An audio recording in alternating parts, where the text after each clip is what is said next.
In this video, we are going to outline cross-cultural differences in business. The German Mr. Schmidt and the Chinese Mr. Ching, both managers of big companies, are having their first meeting. So how's your stay in Shanghai, Mr. Schmidt? Thank you. It's a really nice city. I had some problems with the check-in in the hotel, so the air conditioner doesn't work, but it's quite hot.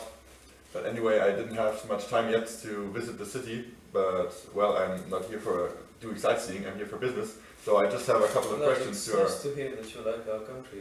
Are you married, Mr. Schmidt? Yes, I'm married. How's your wife? Did she come with you? Oh, and unfortunately not. She has to do a lot at the moment, so she didn't have time to go with me here. Oh, it's a shame. She should have come. It's a really nice country. What about your children, Mr. Schmidt? What should be about my children?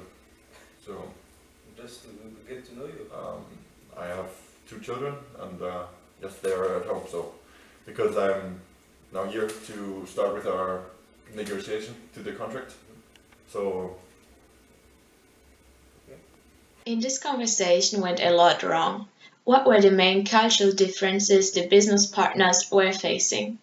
Directly after Mr. Ching's question how his day has been so far, Mr. Schmidt tries to lead the conversation to business. As Mr. Schmidt says, he's there for business, not for sightseeing. But the Chinese are very proud of their country and want to show it to others. That's why Mr. Ching is curious about Mr. Schmidt's first impression of the city. Mr. Ching sees the complaints Mr. Schmidt makes as a criticism to his own nation, so he loses his face. The criticism about the hotel indicates a low context communication style. Mr. Schmidt just says what went wrong without caring about the loss of Mr. Ching's face. Honesty is a main value in Germany, so telling the truth is more important than sparing somebody's feelings. The Germans don't care a lot about establishing a relationship with a business partner. For Chinese, in contrast, it is important to get to know each other before doing business. That's why Mr. Ching asks so much about Mr. Schmidt's personal life. Mr. Schmidt is confused though and wants to get down to business. He's uncomfortable talking about his private life because Germans distinguish between work and personal life. Using Trumpeter's framework, the German approach is specific. This time, the Swiss Mrs. Baumann and the Chinese Mr. Ching have the first meeting. Good morning, Mr. Ching. How are you? Nice to meet you. Yeah, Here's I'm my good, business thanks. card. Thank you very much. Actually, here's my business card. Thank you. So I'm here because yesterday Mr. Lee said about the negotiation that there is still something left. You're a very young woman. And already manager of such a big company. That's really impressive. So about the negotiation, he said that we could maybe... Cultural differences in this scene. The usual Swiss greeting is to shake hands, as they want to keep some personal space, but still want to welcome someone with body contact. The Chinese dislike being touched by strangers. They normally greet each other by nodding or bowing, so it is a territorial culture. Mr. Ching shows his impression of Mrs. Baumann's career as it is not normal in China that young people already have achieved so much. China is an inscription culture. People are measured by their age, name, etc., so by who they are and not by what they have achieved as in Switzerland. Business cards play an important role as well, and you need to hand them over with both hands. Mrs. Baumann doesn't even look at the business card of Mr. Ching and puts it straight into her pocket, as they're not really important in a low-power distance society like Switzerland, where titles are hardly used.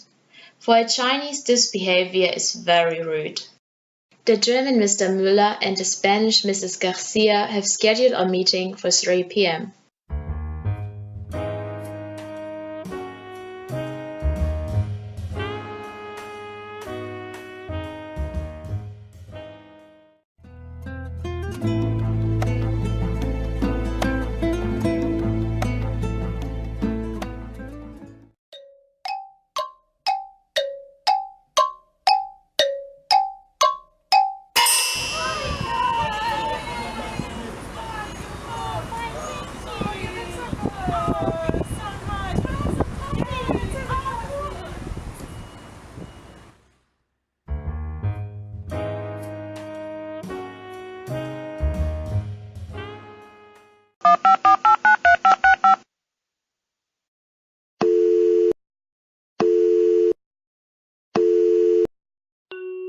person you are trying to reach is not available. Please leave a message after the beep.